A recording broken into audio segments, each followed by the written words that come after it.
The letter arrived on a Tuesday. It smelled of money and cheap perfume, a chemical sweetness that clung to the thick, cream-colored cardstock. The kind of paper that feels like a trust fund. I knew who it was from before I saw the embossed logo, a stylized aspen leaf inside a perfect, sterile circle. The Aspen Ridge Estates Homeowners Association. My nemesis. My project. I was sitting on the porch of the cabin my wife Sarah and I had built with our own hands, 64 years before that HOA was even a fever dream in a developer's greedy mind. The air smelled of pine sap and damp earth. The only sounds the rustle of wind in the lodgepoles and the distant caw of a raven. My world was wood smoke and worn leather. Her world was Botox and belligerence. This was the fundamental conflict. The letter was concise, arrogant. It informed me that my unapproved structure, my cabin, was in violation of half a dozen covenants I'd never agreed to. It cited aesthetic disharmony, unapproved roofing materials, hand-split cedar shakes, and failure to maintain a manicured landscape, a wildflower meadow Sarah had cultivated for 40 years. The final line was the declaration of war.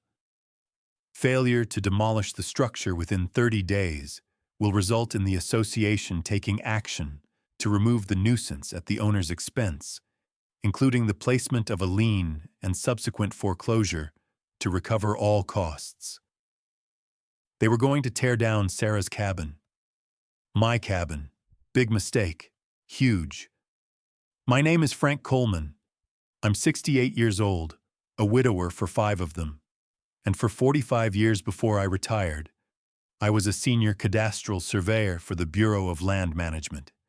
In layman's terms, I was a federal surveyor. My entire professional life was spent in the quiet, methodical, and brutally precise world of property lines, mineral rights, easements, and land patents. I've settled disputes that made the Hatfields and McCoys look like a minor disagreement over a garden gnome.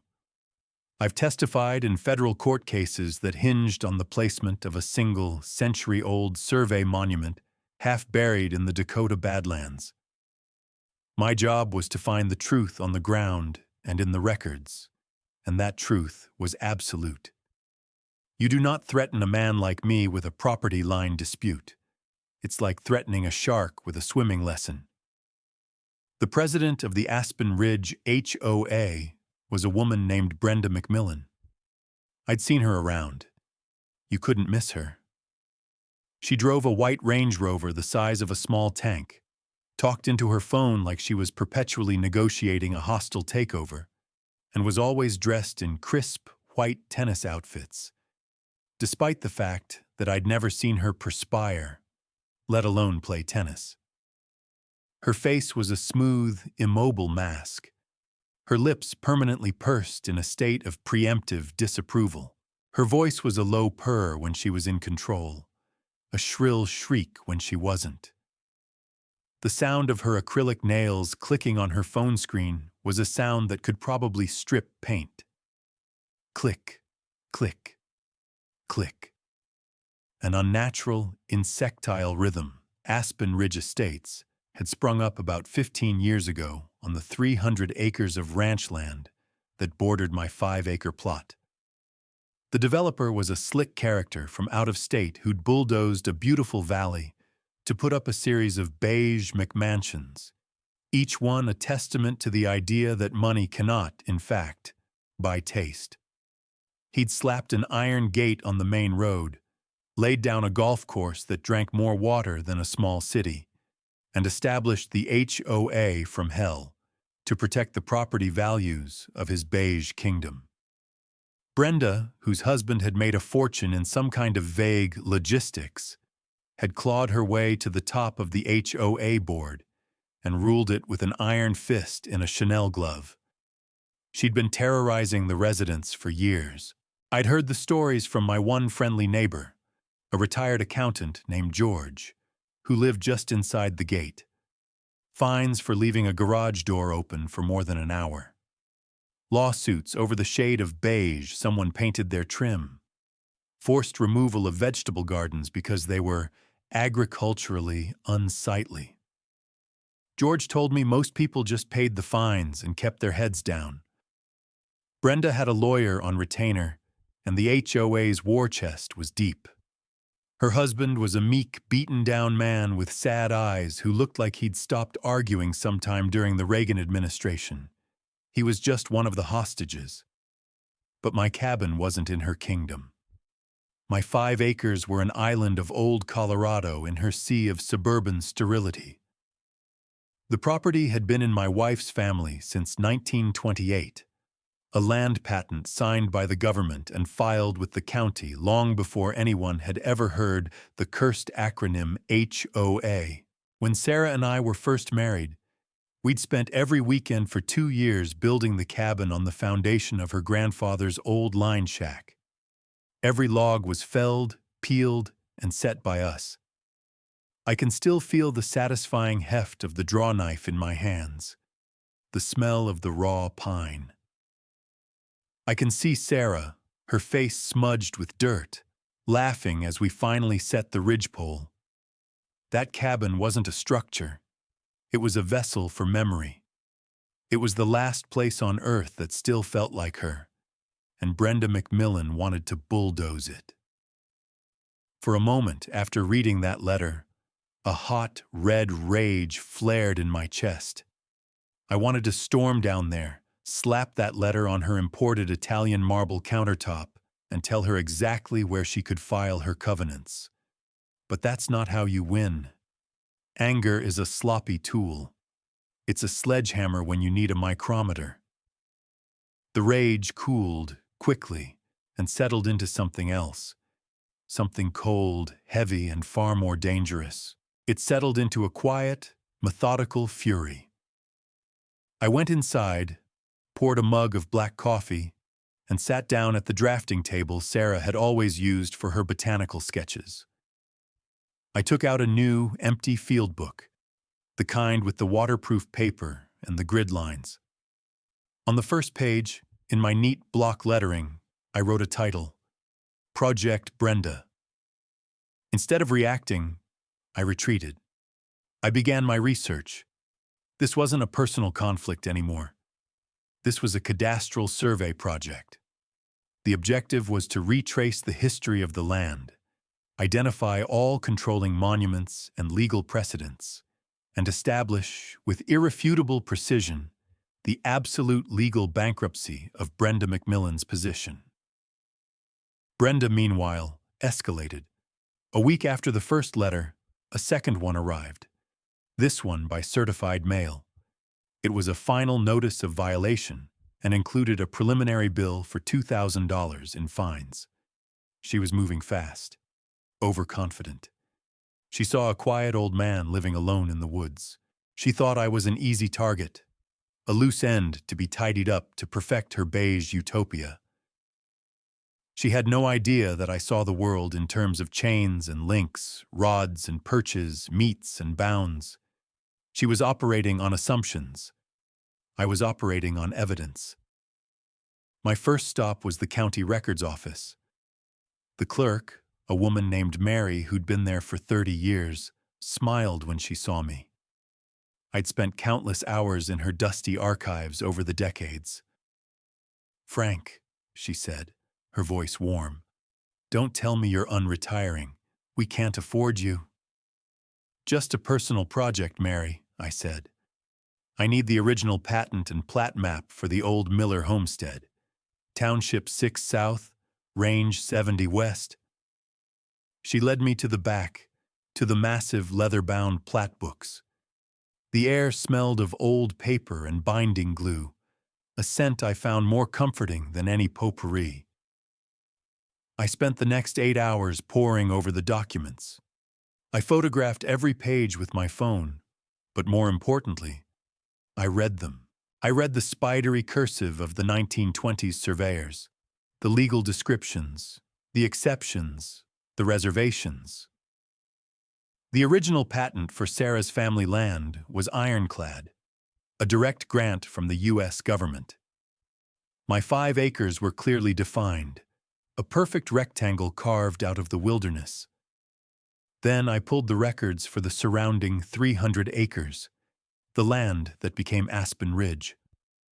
I traced its ownership from the original homesteader, through a series of ranchers, and finally to the Aspen Ridge Development Corporation in the late 1980s.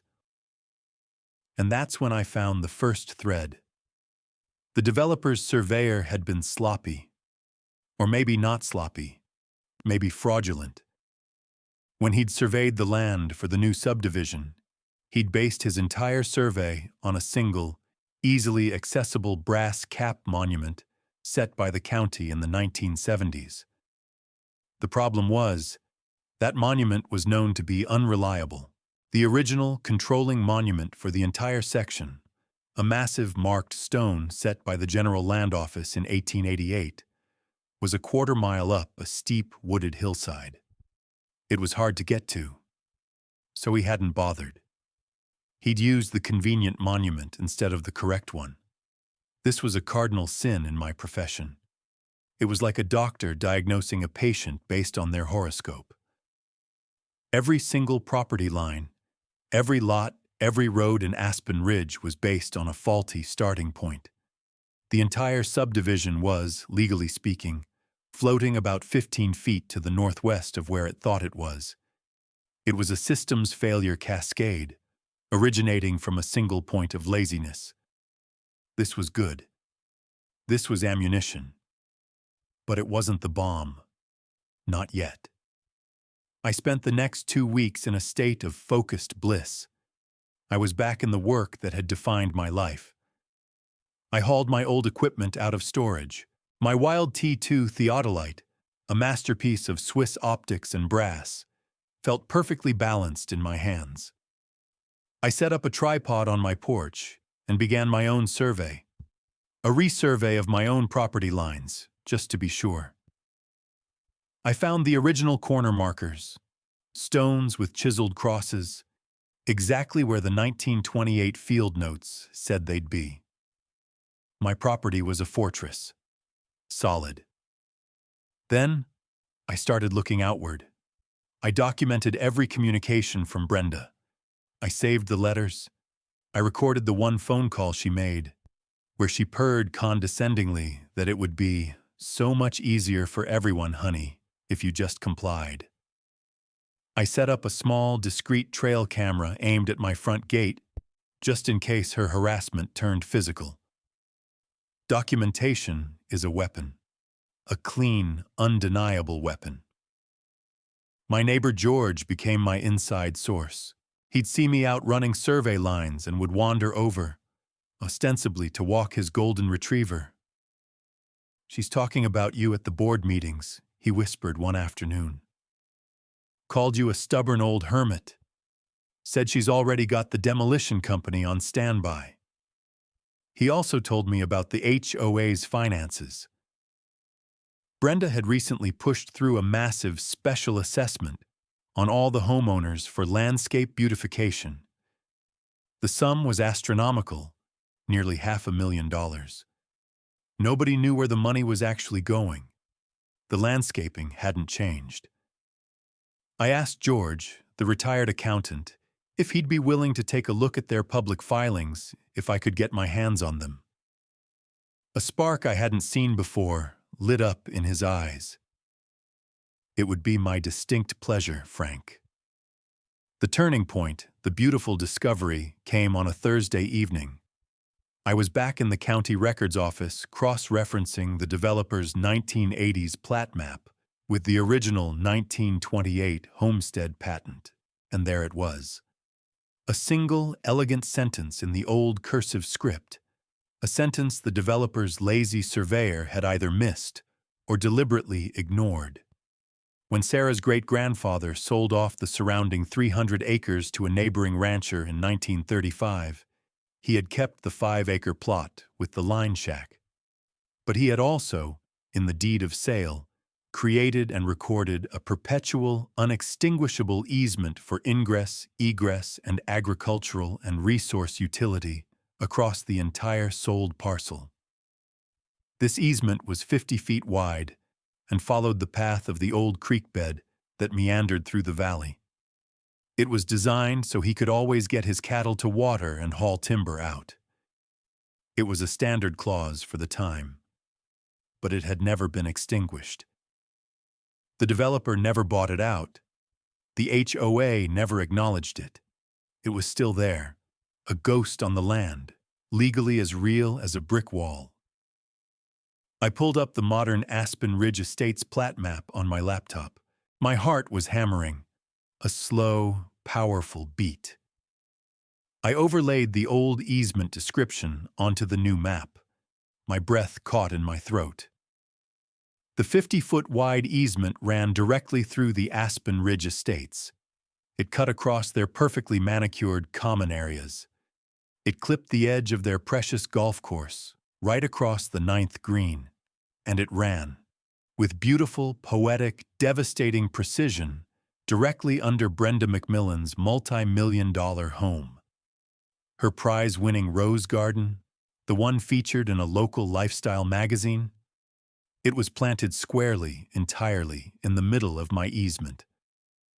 I leaned back in my chair, the smell of old paper filling my lungs. A slow smile spread across my face. It wasn't a happy smile. It was the smile of an engineer who has just found the critical, catastrophic design flaw in his opponent's blueprint. Brenda McMillan hadn't just built her house on a foundation of arrogance. She'd built it on a foundation that legally belonged to me. This was the bomb. Now came the design phase, the engineering of the solution. I wasn't just going to win. I was going to dismantle her. I was going to use the tools of my trade, precision, documentation, and the letter of the law, to conduct a controlled demolition of her entire world. My first call was to a young lawyer in the city, a kid named David who was hungry and smart.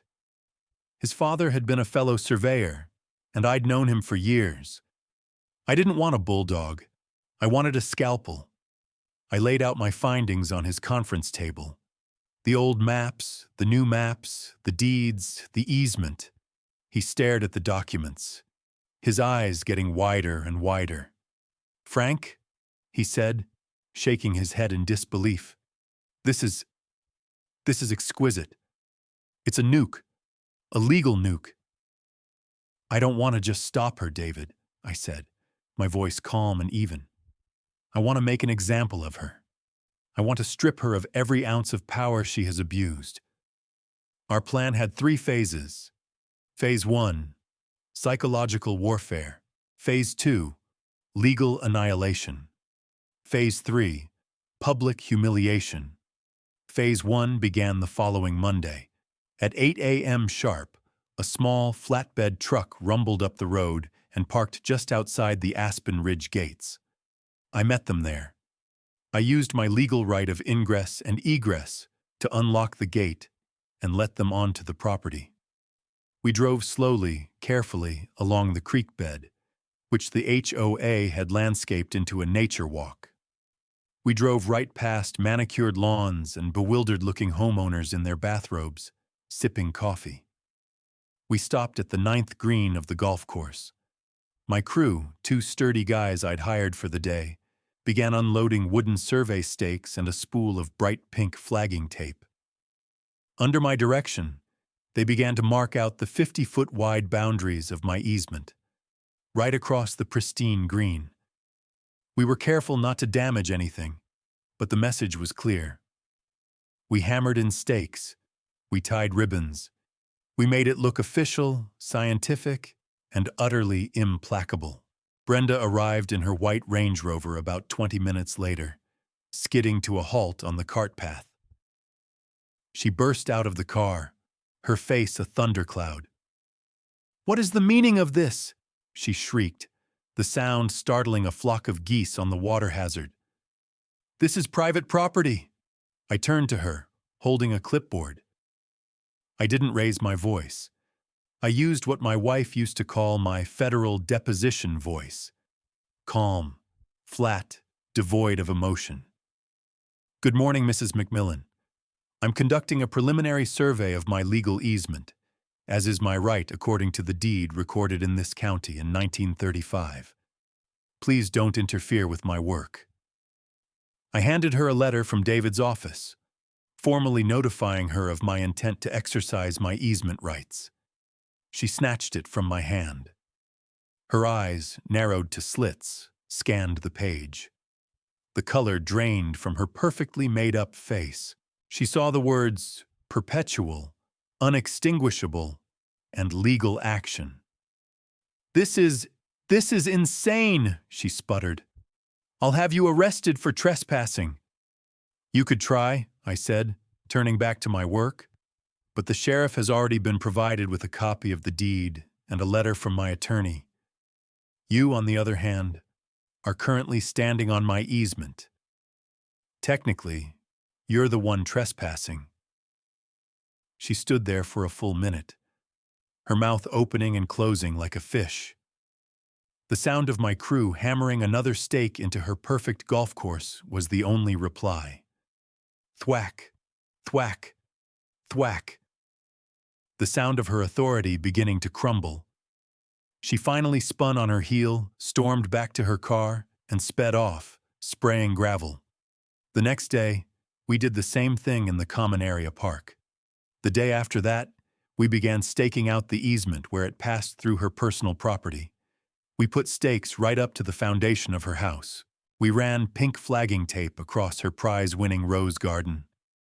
I made sure to be there, taking notes on my clipboard, citing through my theodolite. I was a quiet, relentless, methodical presence. I was the ghost on her land made visible. Her angry calls to my lawyer were met with calm, polite stonewalling. Her cease and desist letter was met with a much thicker, heavier package from us. Phase 2 had begun. Phase 2 was the legal broadside.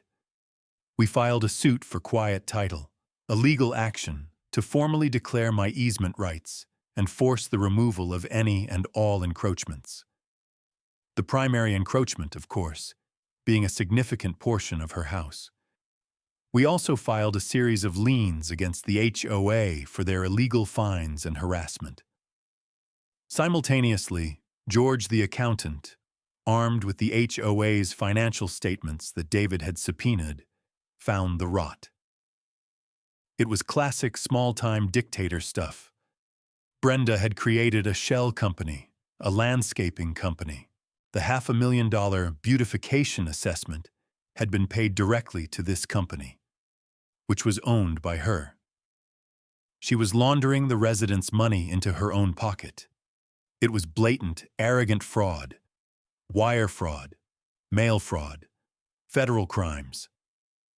I took George's neat, organized binder of evidence and made a phone call to a man I used to work with at the BLM, who now had a corner office at the FBI's white-collar crime division. I laid out the case. He was very, very interested. Phase 3 was scheduled for the annual HOA meeting. Brenda, desperate to regain control of the narrative, had sent out a frantic email blast, promising to address the baseless claims of a disgruntled landowner. She was walking right into the kill zone. The meeting was held in the community clubhouse, a cavernous room with faux Tuscan decor and all the charm of a hotel lobby. It was packed. The entire beige kingdom had turned out. Brenda and her two cronies on the board sat at a long table at the front, looking smug and self-assured. Her husband sat in the front row, looking miserable. She started the meeting by launching into a tirade about me, how I was trying to destroy their community, how I was a troublemaker who refused to abide by the rules that made Aspen Ridge so exclusive. When she was finished, I raised my hand. "Brenda," I said, my voice carrying easily in the quiet room. "I believe I was promised a chance to address my baseless claims." She smirked, a tight, ugly little smile. "The floor is yours, Mr. Coleman. Try not to bore us." I didn't go to the podium. Instead, I walked to the side of the room where I had set up a projector and a laptop. I clicked a button, and the screen behind Brenda lit up. "I'm a surveyor," I began, my voice still calm, still even. "My work deals in facts, inarguable, measurable facts. So let's look at some."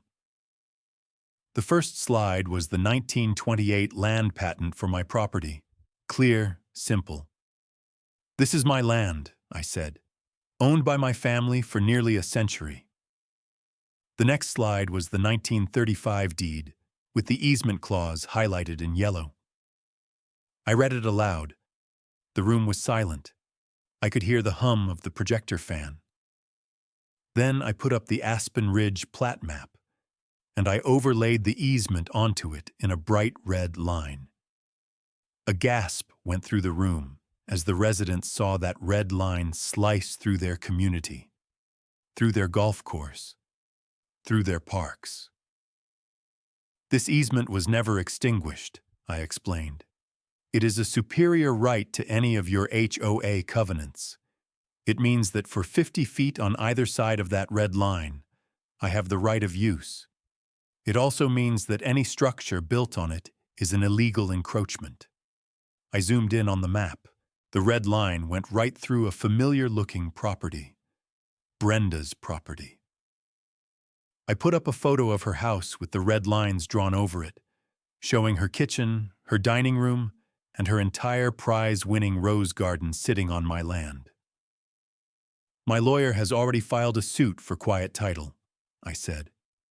"The law is very clear on this. The encroachment must be removed. Mrs. McMillan, you are going to have to demolish a significant portion of your house, or I will." A wave of murmuring swept the room. Brenda had gone pale. Her composure was starting to crack like thin ice. This is a trick. It's a forgery," she stammered. "These documents are all on file at the county courthouse, Brenda," I said, not looking at her, but addressing the audience. "But your HOA has bigger problems than just my easement." Click. The next slide. It was a flowchart. A beautiful, simple flowchart prepared by George. It showed the HOA's bank account on one side and Brenda's personal bank account on the other. In the middle was the Shell Corporation. Brenda's Beautiful Borders Landscaping, LLC. A thick black arrow showed the $500,000 beautification fund flowing from the residence, through the shell, and into her pocket. The murmuring in the room turned into a roar of outrage. People were on their feet, shouting, pointing at Brenda. This is when she had her meltdown. It wasn't a gradual thing. It was a shattering. Her mask of cool superiority didn't just crack. It exploded. "Lies!" she shrieked, her voice pitching up into a register that hurt the ears. "You are all fools. I built this community. I protect your property values. I have the right. You owe me." She was incriminating herself with every word. Her two cronies on the board were sinking lower in their chairs, trying to become invisible. Her husband had his face in his hands. I just stood by the projector, watching the controlled demolition I had engineered. It was proceeding exactly as planned.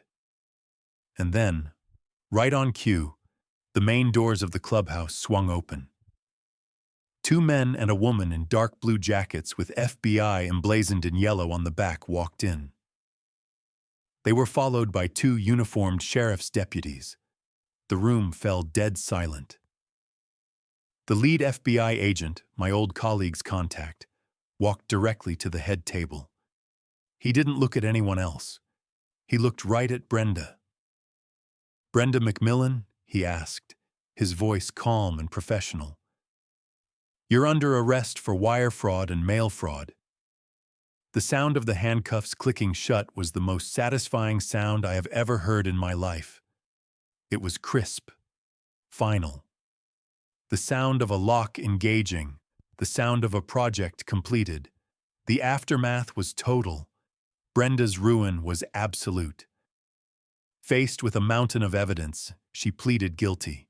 She was sentenced to 5 years in federal prison. Her husband, finally free, divorced her immediately, sold the half-demolished house for pennies on the dollar, and moved to Florida. The two board cronies were hit with civil suits from every resident and were bankrupted. The HOA was forced to declare bankruptcy and restructure under a court-appointed trustee. The first act of the new, sane board was to issue me a formal apology and a check for all my legal fees. As for my easement, my legal nuke, the HOA had to deal with it. They couldn't afford to fight me in court. They couldn't afford to buy me out at fair market value. So we made a deal. I sold them the easement rights back for a very, very significant sum. I didn't need the money, but I had a plan for it. I used every penny to establish a non-profit foundation, the Sarah Coleman Community Trust. Its first project was buying a 20-acre plot of undeveloped land adjacent to the neighborhood and turning it into a public park with walking trails and a wildflower meadow, just like the one she had cultivated at our cabin. We named it Sarah's Meadow. It was open to everyone. No gates, no rules about beige. The rest of the foundation's money was put into a permanent legal aid fund, a fund specifically to help ordinary people fight back against abusive HOAs. I'm sitting on the porch of the cabin again. It's a year later. The air smells the same. Pine sap and damp earth. The sun is setting, painting the sky in shades of orange and purple. The cabin is safe. It will be here long after I'm gone. Sarah's memory is safe. Down in the valley, the lights of Aspen Ridge are coming on. It's a different place now. The gates are gone. There's a new, friendlier community in its place, one that learned a hard lesson about power and arrogance. From my porch, I can just see the sign for the entrance to Sarah's Meadow. They underestimated me. They saw an old man, a relic, a problem to be removed. They didn't understand that some old men are just quiet. They didn't understand that my entire life was about finding the lines that people thought were invisible and making them real. Brenda McMillan learned that lesson the hard way. Never, ever pick a fight with a man who knows, down to the last inch, exactly where he stands.